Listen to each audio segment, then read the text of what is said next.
What is going on, everybody? Welcome back. Welcome back to the channel. This is United vs. Everybody. I'm your host, Sean.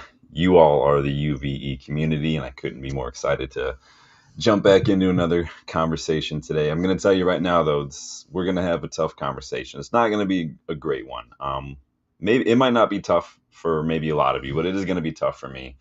You guys know that I'm a big Rasmus Højlund fan. You guys know that I've watched this kid since he was at Atlanta, and he kind of was forced onto the scene.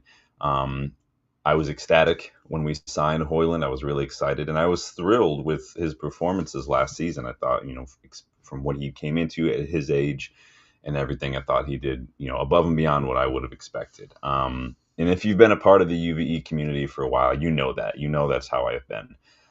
But that also should tell you that when we have this conversation today, that you know that I mean what I say, because when I have to give criticism, when I have to come down on Højlund, you know that that's going to be hard for me. So I wouldn't do that unless I meant it, because he's drawing a little bit of ire from many United fans, Rasmus, which has led to cries and really just angry, like, desire for Chido Obi Martin, or Chido Obi as he wants to be called now, to get more minutes and even start ahead of Højlund.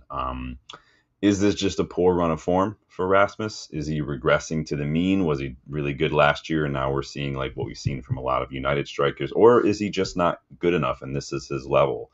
Are the shouts for Chido just a case of fans thinking the grass is always greener? The question is difficult, and there's a lot of questions there, and I don't think the answer is straightforward, though. And today we're gonna explore why that is. So get involved in the chat as we go along. Like the video, subscribe to the channel. Let me see who's joined us so far, and then I'll jump into what I've got going on. Manlu Tata, welcome back. Good to see you again. Says this question only becomes relevant when we have players available to play. Well, let's say regardless they're good enough or not. Otherwise, zero sense not to start him. Yeah, it's interesting because we only have a couple strikers. It's Rasmus and then it's Chido. So it's definitely interesting. Box does not think he's ready. Welcome back, Box. Good to see you again. Hope you're doing well. Says desperate fans will demand he starts week in, week out until he becomes overplayed and shows flaws. And then he'll go from hero to zero. They'll look for a new shiny toy, rinse and repeat with United fans. Yeah, there is a little bit of that going on too. And I've said that a couple times on the channel now. I worry about that. Lionheart's big up. How are you, my friend? Good to see you again. Hope everybody's doing well. So, gonna have a conversation about Chido, of course, obviously, as we saw on the thumbnail, but we can't talk about Chido without first talking about the reason that we're talking about Chido, and again, that is Rasmus Højlund. Flashback a little bit. Much was made of our big money move for Rasmus in the summer of the 2023 transfer window. 64 million pounds, potentially rising up to like 72 million, I think, with add-ons, and if we achieve certain things. That was a lot. And United actually went into that pursuit with a 60 million hard cutoff, but then we ended up paying a little bit more just to get Højlund over the line. We definitely overpaid. I mean, there's no question about that. And that's not even just based on this year. I think at the time, yeah, we definitely overpaid. But Højlund was fast. He was strong. He was a highly rated future talent, exactly the sort of young striker that Man United loves, exactly the sort of striker that fans want, the Premier League wants. We want that. Took a little while for Højlund to get off the mark, but his scoring rate in Europe last season especially could not be denied. 5 goals in 6 group stage matches in the Champions League was a big deal for a young player. And he still ended up bagging 10 goals and got 2 assists in 30 league matches as well. And then he got another goal in the FA Cup last year as well. Not bad for a 20-year-old with 1 season of first-team football under his belt prior to signing for United, and then brand new not only to English football, but a club of the stature and the pressure of Manchester United. Not bad, honestly. Better than you'd expect, like I said earlier. Fast forward, though, to this season, things are not going well for Højlund. He's still been prolific in Europe, I would say. 5 goals, 1 assist in 8 Europa League matches. It's very good, but 2 goals in 22 Premier League appearances is a big step backwards from last season. In fact, in the last 18 games, he's only had 15 shots, 0 shots on target, and he's gone 8 games without a single shot as well. Not a good look. Oddly enough, his passing has improved. Up a couple percentage to actually put him into the 82nd percentile among strikers compared to the 60th percentile last season. So whether that's other strikers just not passing, not linking up, or Hoyland increasing his game. He's definitely improved in that. Maybe he's just dropping deeper to get more involved now. I couldn't tell you what it is, or maybe he's trying to find his teammates in the final third more. But if you put aside the stats and just use the eye test, right? It's even clear then that Hoyland has regressed. Again, whether that's to the mean, whether this is where his level is, or if he's just another player in a long list of United players that's just not doing well this season, in a season where nobody's doing well, the club is not doing well. That's up for debate. Or maybe it's just a case of time will tell. Maybe it's just a bad season. Who knows? But I will say again, going by what we've seen, keeping it within context, only observing and reacting to what we see, it is regress. His touch has been awful. His movement is just ineffective, or it's just non-existent. He can't hold the ball. He's not doing enough to really create goals for himself. And it looks more and more with each passing game that he goes missing, it just looks like his confidence is just getting more and more shot. Like he just doesn't look confident at all, which is really not at all what you want from your striker right now. I have to say that not all this is on Hoyland. You guys know that I've said this many times. You have to consider how poorly we were doing the first few months as a club. And that's a team thing. That's not a Hoyland thing. That's not even just a Ten Hag thing. Everybody was shit to start the season. You don't sack your manager mid-season if things are going well. He wasn't fit to start the season. He didn't start a match until October this year, actually. And he actually scored in that match, too, his first start. Problem is, I think, too, what we haven't helped Hoyland is that he's a very specific profile of striker. And he's only played one way since he kind of burst onto the scene, since he was really thrust into Atalanta's first team during an injury crisis that they had when Zapata got injured. Hoyland was a teenager then, much younger than he is now, and he had to go in, and he's really only played one way. He is a Jamie Vardy, or he's a Marcus Rashford. He needs space to run. He's not a hold-up player. I was hopeful for him when Ruben Amorim was appointed because I definitely see a lot of similarities between the way Hoyland plays and the way Victor Gyökeres plays, especially at Sporting under Amorim, where he did really well. I think I saw a lot of similarities. It was one of those things where Amorim chose to deploy Hoyland as a hold-up striker for the first couple months, which he's just not good at. He could maybe get to that point with some time, with some development, specific coaching, maybe. But again, we haven't had a whole lot of time. He was kind of immediately shifted into that role. It's not a good look. You wouldn't ask Kobbie Mainoo to start playing like prime N'Golo Kante, for instance, or expect him to be great at it in just a few months. So asking Hoyland, I think, to completely switch his style with no time to train is a bit unfair. And that's not a dig at Amorim. It's just the reality of the situation that we find ourselves in. And Hoyland doesn't help himself either, just by he's playing to the strengths of defenders rather than playing to his own strengths, if that makes sense. He's playing their game. The defenders want to wrestle him. They want to keep him close. They don't want him to get space to move into. And Hoyland is playing into that. He needs to get further away from the defenders and pull them out of their comfort zone instead of getting right up close to them. Look for the ball around. Make them chase you. Don't go up to them and give them zero work to do. And he's wasting a lot of energy doing this as well. It's not going well. But as a result, he's not scoring. United's not scoring. And while there is hope that maybe a goal or two would maybe open the floodgates, and Hoyland could finish the season strong, recent evidence suggested that might just not happen. Problem is, like I said earlier, Hoyland is our only striker. Or is he? Chido Obi has entered the chat. Let me get caught up in the chat while we're talking about it here. Hold on a second. Buck says he's crying out to have some time out of the team due to low confidence. Yeah, and I think that's what you want you need to do with a striker this young. He shouldn't be starting week in, week out. The problem is we don't have any other strikers, so it's not a simple case of Hoyland's not performing. Let's use him as a sub for a couple weeks or something. We just don't have the option. That's the big problem. Box says, yeah, we're not built or set up yet as a squad club. Yeah, exactly. Box says, on the basis of last season, I see something to work with long term. I definitely give him a third season. I mean, he's got to show that he can make changes, that he can adapt, that he can learn from experience. Because if you're just continuing doing the same thing, you're not getting results, then it just shows me that you're not learning. Teresa, welcome. Hello. The young man is being battered by the fans and disrespectful media. Give him a chance like the rest of the players. He's picked up nonsense tactics, my opinion. could be a part of it. I think the fans do definitely play a role in what's happening. It's hard for players these days to not get bogged down by the social media aspect of it and not be bogged down by just what they're hearing and what they're seeing written about them online. It's definitely not helpful. I agree. But yes, Chido Obi has entered the chat. When we convinced Chido to jump ship from Arsenal this summer, there was, of course, a bit of banter. You've got half the Arsenal fan base complaining that we bought him, and half the Arsenal fan base saying that they never rated him in the first place. And then both of those halves flip flop depending on the day. He was very highly rated, though. He didn't, but it didn't look like he was in Arsenal's plans, despite 32 goals and 3 assists in the under 18s last year and just 18 appearances. But United convinced him of a pathway to our first team based on what we saw in him, and he agreed to make that switch. He didn't miss a step either. He scored a hat trick in his first start for the under 18s. But he also, what I like from Chido is he also puts in the work to make himself the best he possibly can be. He stays in for extra training, hiring some.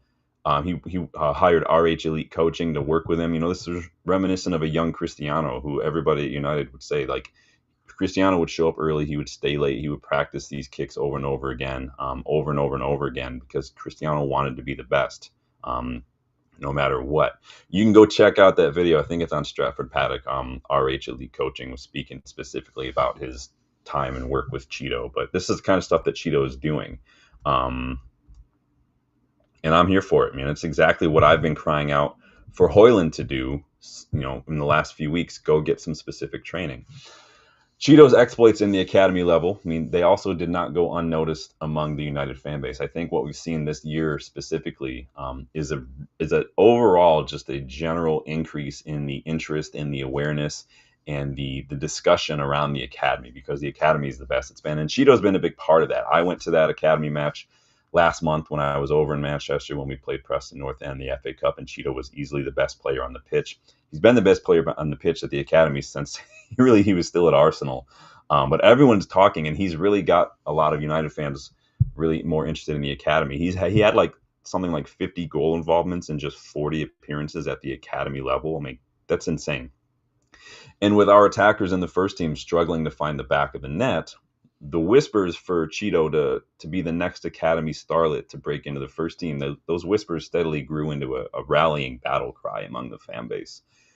Amidst the season-ending injury to Ahmad, loaning out Marcus Rashford and Antony without bringing in replacements to an attack to get our goals, Amorim pulled Chido into the first-team picture mid-February, and he actually handed the kid his debut against Spurs, albeit for a minute, but he was giving the fans what we've been asking for, and clearly he saw something. Now, we know Amorim, Fletcher, Jason Wilcox, they do go to the academy matches. They do check out the kids, so we know that they have their eye on a few.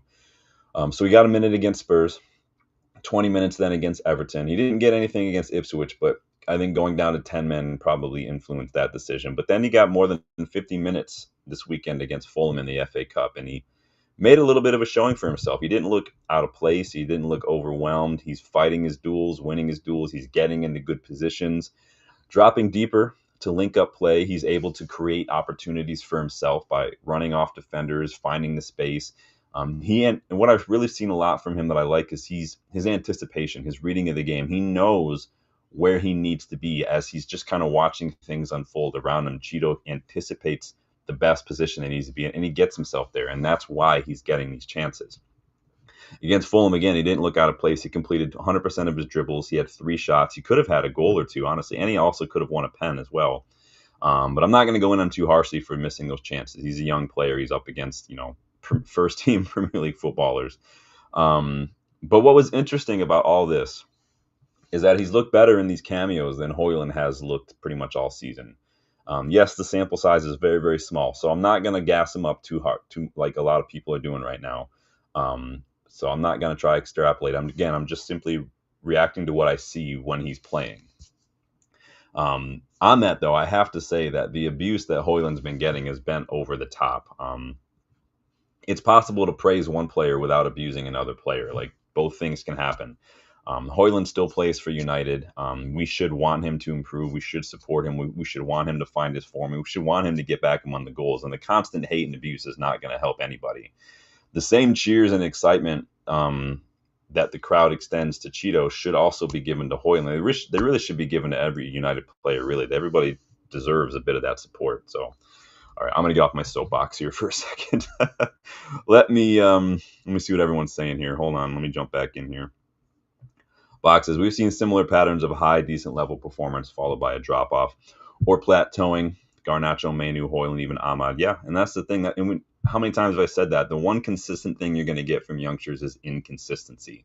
Again, perhaps Hoyland last year was just started strong and this year he's regressing. It could just be a bad season. It happens. We've seen that with players all over the place. Every team, even at the top level, players do take a dip. Boxes. I think Obi's probably ahead of schedule in terms of first team minutes. Amorim is using this correctly. Yeah, it's an option. I have thoughts on that as well. Darko, big up, man. Good to see you again. Welcome back this morning. Hope everyone's doing well. Teresa says Amorim doesn't want him in a team that is selfish and unresponsive. He probably only get minutes when necessary. Well, you got quite a few on the weekend. You got more than 50 minutes against Fulham. I don't know if we plan on going to extra time, but he got quite a few minutes and he made a good showing of himself. Box says, I think the clamor for him to start or bill him as the savior is naive from some fans. Putting unnecessary pressure to be a star from the off like Pele, Messi, Rooney, Yamal. Yeah, I think there's a fine line, right, between, like I said, maybe the grass is greener against, comparing what we're seeing from Hoyland and thinking that it's the same with managers. You see it, like I said a couple times now, change doesn't automatically mean improvement. It's easy just to look more at the way things are and think that anything will be better. It's not always the case. And again, it doesn't mean you just immediately stop supporting the player who actually, like Hoyland, like you could still support him and want him to do good. Same with managers too. They say back the manager, back your players. Lionheart says, I think we were all excited for Chido, but we couldn't get carried away. Yes, Chido was impressive on Sunday, but he was fresh playing against a somewhat tired defense. Yeah. What I liked about Chido again is his anticipation, his ability to get into space. He didn't look too daunted by just the scale of the situation. Like he was still getting involved, still winning his duels, still completing his dribbles. Like I like that. There's a mentality there. Rob, big up, Rob. Good to see you. Getting involved with his member emoji. Big up, Rob. Always fun.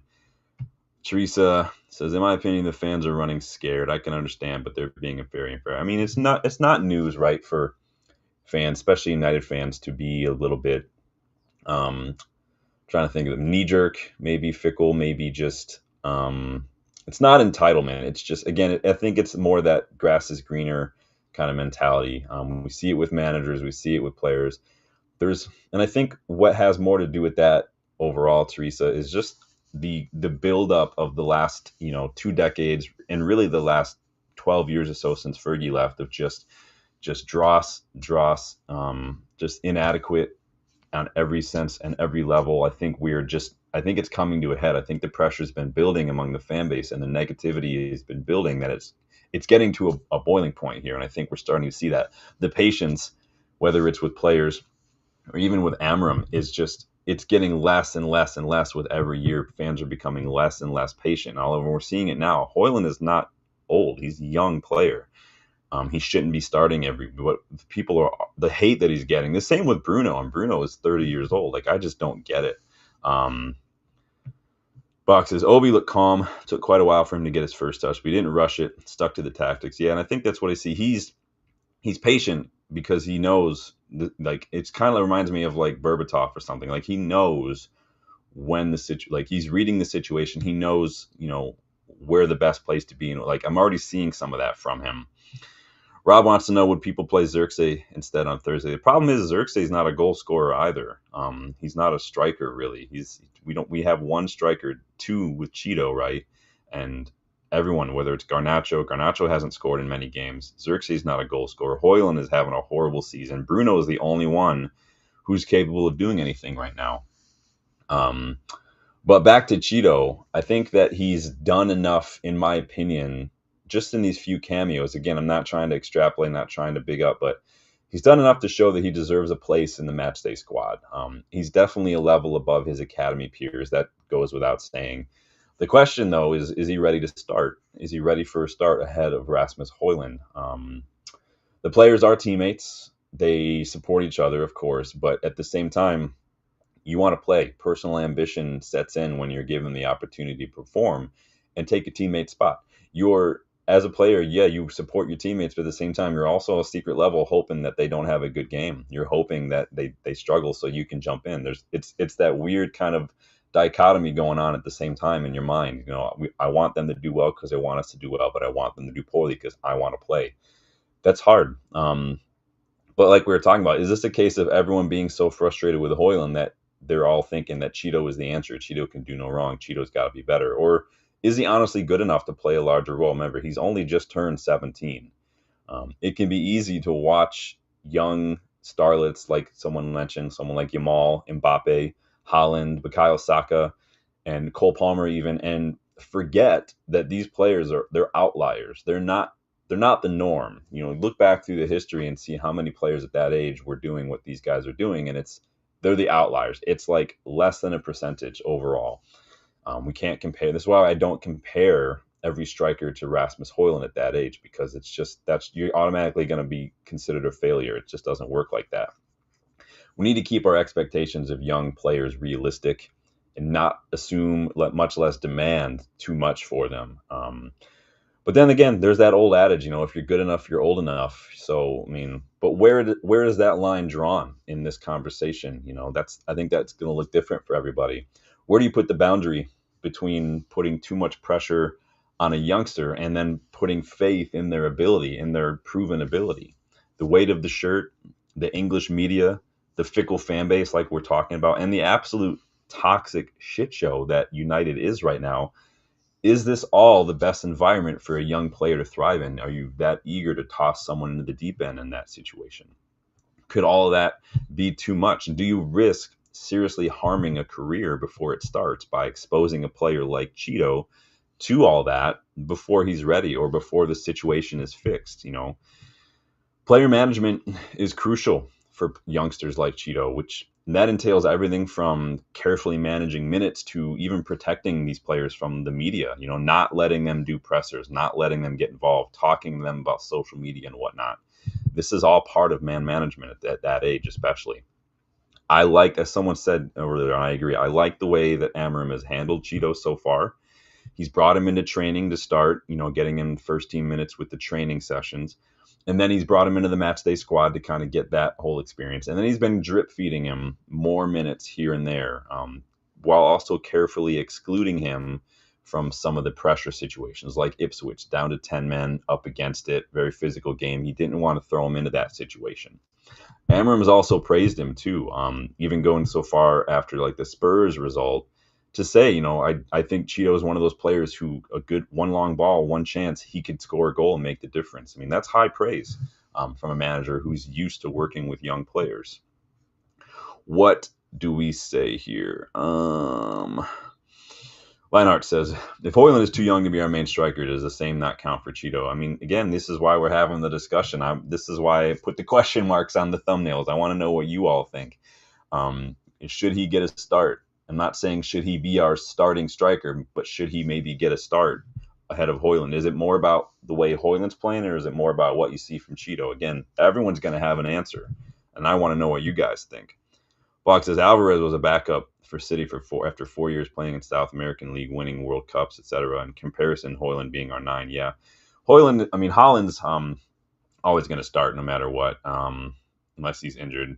Yeah, and Højlund is just, again, all these strikers are going to develop at different rates. Højlund when did Vardy jump onto the screen? What was Harry Kane doing when he was 21, 22 years old? Not everyone's going to be a Haaland. And it's just, we have to look at each player individually, look at the situation, zoom the lens out, look at the context of where United is right now, look at everyone else in the team, because everyone else is struggling too. And stop thinking that just because the goals aren't coming, that must be Højlund being shit. Like, it's a team thing. Box says it's a shame Hobie isn't registered for Europa League. A first start might have been the idea in the first leg, maybe, but Højlund is doing well in Europe, so maybe there's an opportunity there. Maybe Højlund's just a cup striker. I don't know. Ryan says, could Hoyland drop as a 10 and Chido as a 9? I think that there's opportunities to do different things. I think that Hoyland definitely is a player that needs some space to run around in, whether that's in the box, whether that's in the build-up. Maybe there's an opportunity, like I've said many times, I would definitely try maybe some sort of a 3-5-2 situation, pack the midfield, get some more movement up front, stop playing one striker to try to get people a little less isolated when they're up there, pull the defenders a little wide, and maybe get some deep runs in from midfield with some of these other players.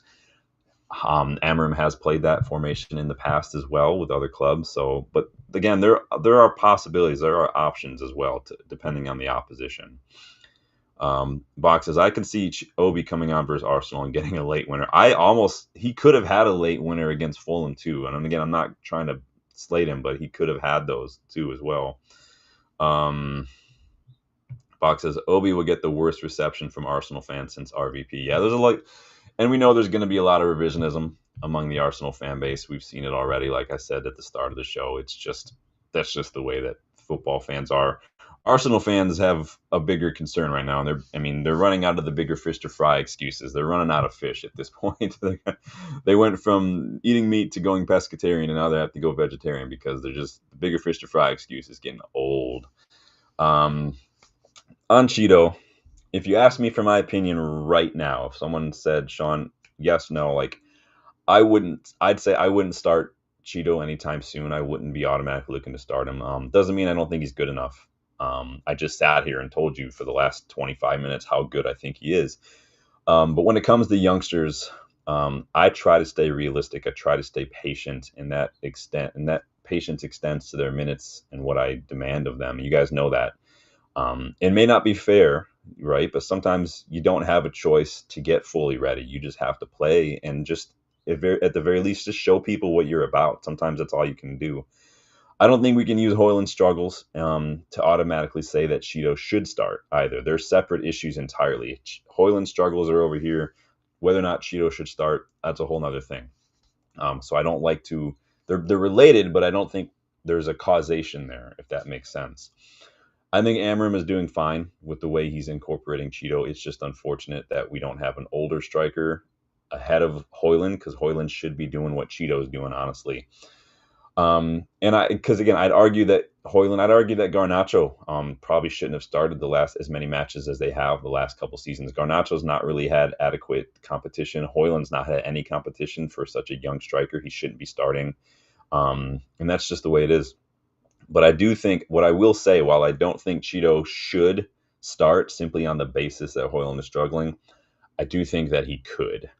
I do think that we could see Chido get a start before the season is done. Now, whether that means we kind of know where we are going to finish in the league when there's a like one game left to play and we just throw him in for the hell of it, or we do really well in the Europa League match and it's just like, play him, or we do really poorly and it looks out of reach and we just play him for the hell of it. I don't know. It's going to depend on everyone else more than anything, though. Continued failure to find the back of the net could see Hoyland concede his spot in the starting 11 to Chido on any given day, and that could be it. Chido could never look back. Chido also has a few months to become our youngest goal scorer in the Premier League too, if he wants to. If he gets a goal, he's got like 4 months, and that'll make him the youngest goal scorer for United in the league. But even if he came on, even if he scored a hat trick, in the last couple minutes, I don't think I would rush Chido into a main role, and I wouldn't still expect a whole lot from him. Again, you gotta keep your expectations realistic here. James Wilson, you guys remember James Wilson bagged a brace, I think, on his debut when Ryan Giggs was caretaker and put him on. Can anyone tell me where James Wilson is now? I didn't think so.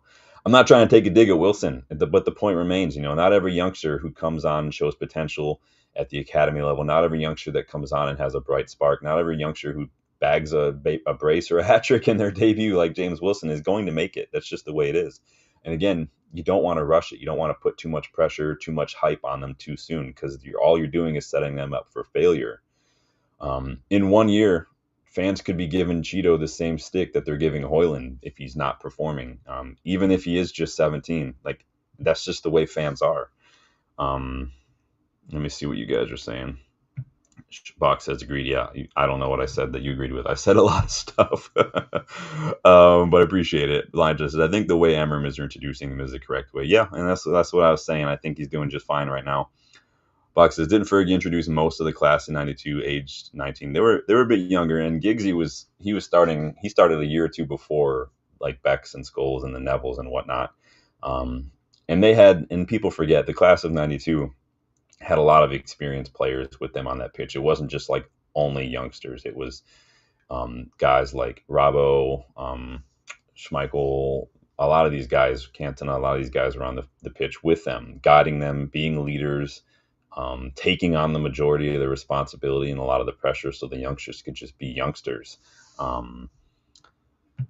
Box says, and Wilkeen. Yeah, I remember Wilkeen. Remember that guy coming on for Juan Mata? Lionheart says, it was injuries that stalled Wilson. Yeah. Same with Ethan Laird. Ethan Laird, I've said a couple times in the last couple weeks, he looked bright and just injuries. You never know. And again, a youngster could pick up an injury and it could derail their career. We look at what happened with Shea Lacey. We should probably be seeing Shea Lacey in and around the matchday squad, but these injuries have just kept them at that level for a while. Teresa says, Chido not going to Spain. Dorgu and Jay Fletcher are Amorim didn't place his name on sheet A. United People's TV mentioned it earlier.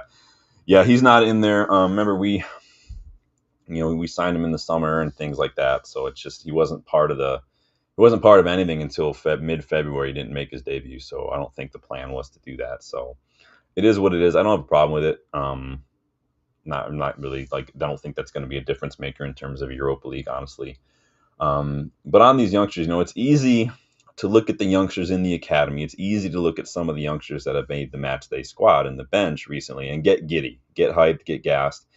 But again, you can't forget that it's the injury crisis that we have right now that's put them there. And I'm not saying they aren't good enough. I'm just saying, would they have been there had it not been for all the injuries we've had recently? I love our tradition of youth. You guys know that.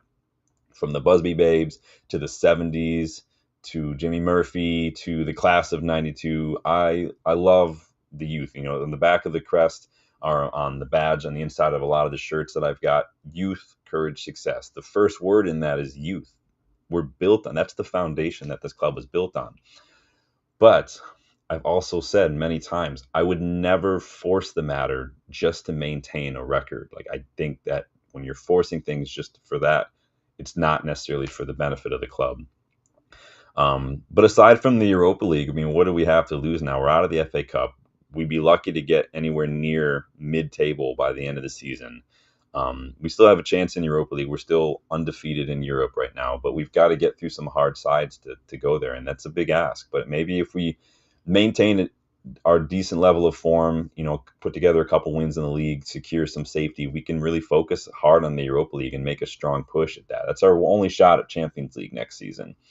But we have some youngsters that can do it. Barcelona's academy is literally saving their season right now amidst their financial struggles. So you never know.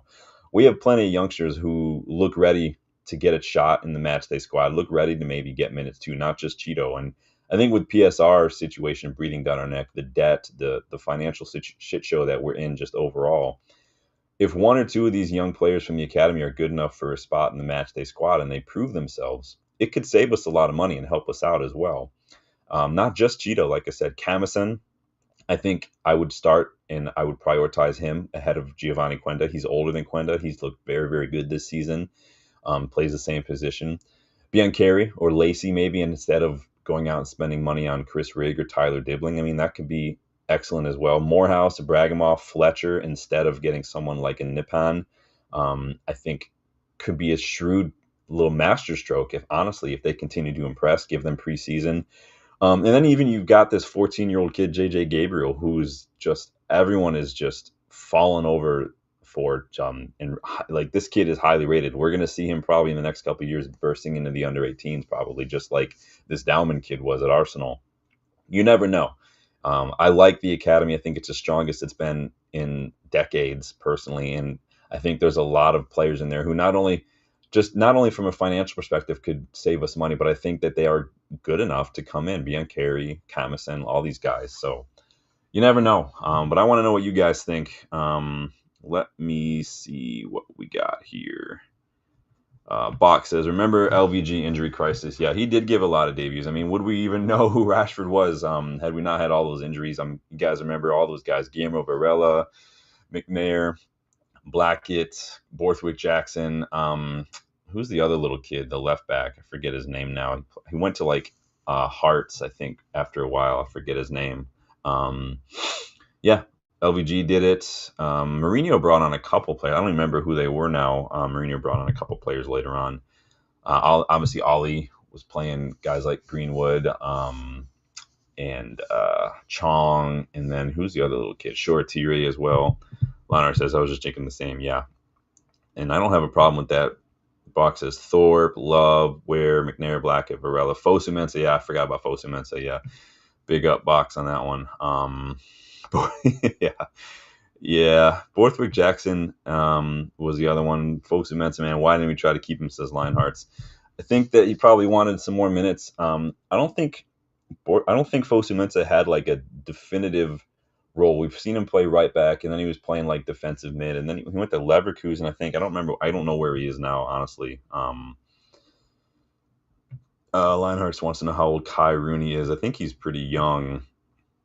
Box says, yeah, 14. So, but again, the whole point of this video was to lay out the context, to present all perspectives, at least as many perspectives that I can think of, to give you guys as much information and as much context and as big a picture as you can, so you guys can maybe not necessarily definitively come to a decision, but maybe have a better kind of foundation for where at least you're starting to lean, and maybe just where you're starting to feel with youngsters and things like that. Maybe it's granted you a bit of more grace for Hoyland. Maybe it's tempered your expectations for the kids. I'm not saying any of you are a lot of like what I've seen in the fan base who are just the extremes of their opinions, but this is why we have these discussions. I always put the thumbnails out there with the question mark because it's a question. I want to know what you guys think. I want to get the conversation started. I can sit here and spout nonsense for an hour. I don't care, but I want to know what you guys think.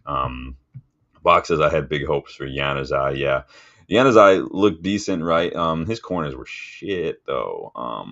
To be quite honest, his corners were just up and down corners. I can't stand those corners, if I'm honest. But you guys, let me know what you think. Should Chido get a start? Is he ready for a start? Would he be a difference maker, or is Amorim doing just fine? Do you still have hope for Hoyland to turn it around? If it's too much pressure for Hoyland, if it's too much pressure for Xerxes, is it definitely too much pressure for Chido? Is the club just in a situation right now, like Sir Jim said, with managers where nobody can thrive, nobody can do well, no one can succeed in this environment? Is it just too much for anyone to work with, or let alone a youngster? We said this about Amorim. Is it too much for Amorim to do anything with because of just where we are? Is it a case that maybe we need to get a hold of this for a season or two, like Barcelona have been doing with their academy, and then start to build on that? There's no right or wrong answer. It's just where you stand and where you're at right now. Leonard says, a lot of our problems wouldn't exist if we still had Greenwood. Well, I think a lot of the fans would probably say that he would probably present a whole different set of problems, but that conversation is moot at this point. It is what it is. I think that as United fans, I'd like us to get to a place where we stop complaining about what we don't have and start supporting and backing what we do have. Yes, we can criticize. Yes, we can demand more, but that doesn't mean you just stop supporting. It doesn't mean the abuse is warranted. The grass is greener where you water it. That's just how I've always felt. Support, back. You can criticize. You can come down on people, but you can still support. It just is what it is. So show support to Hoyland. Show some excitement and for the future and potential of Chido, but it doesn't mean you have to hate on Hoyland just to do it. Not saying you guys are doing it. I'm just speaking in generalities here. Bach says, it looks like very few can thrive at United at the moment. Yeah, it's not looking good, Leonard says, but he will still help us if he gets sold. And that's pretty much all I care about when players leave, whether it's Rashford, Anthony, Malacia, Greenwood, Alvaro. If he goes on, I think we get a sell on from that too. Like Kambwala, sell on. Iqbal, sell on. Donny, we're going to get bonuses from Van de Beek as well. So that's all I care about at this point. The moment you're gone, like Anthony, Rashford, go and do well. Win a Ballon d'Or for all I care. Let's get more money. Like, that's all I care about. If PSG, if their links to PSG and whatnot are true with Greenwood, cool. We're going to get a ton of money. Sancho, we're going to make money when you break down the amortization of Sancho's contract. We'll make a profit on him this summer, a tidy little like 10 million profit. It's just as what it is. Box, did you hear about Chelsea trying to buy up buyout clauses? We talked about this last week, that there's a possibility. I forget what journal was talking about it, that clubs could look to take advantage of our financial situation by doing that with a lot of our players, which I don't have a problem with, depending on the player. You know, someone like Iqbal is probably not going to make a ton of money, but someone like, you know, Greenwood could. It just depends, or Alvaro. So Box has something to do with Hannibal. Oh, I forgot about Hannibal. Yeah. And this is the thing, if you're going to, it almost feels like in some cases, contracts aren't worth the paper they're printed on, because if you agree to the sell-on clause or the buyback clause or whatever, then you agreed to it. You don't get to come back after the fact. I mean, and you don't get to get upset if you try to come back after the fact and we either say no or we ask for a lot of money. You're basically asking to break contract at that point, which you should have to pay for. So it is what it is. Lionheart says, could you please explain how we will make money on Sancho? So again, it comes down to amortization.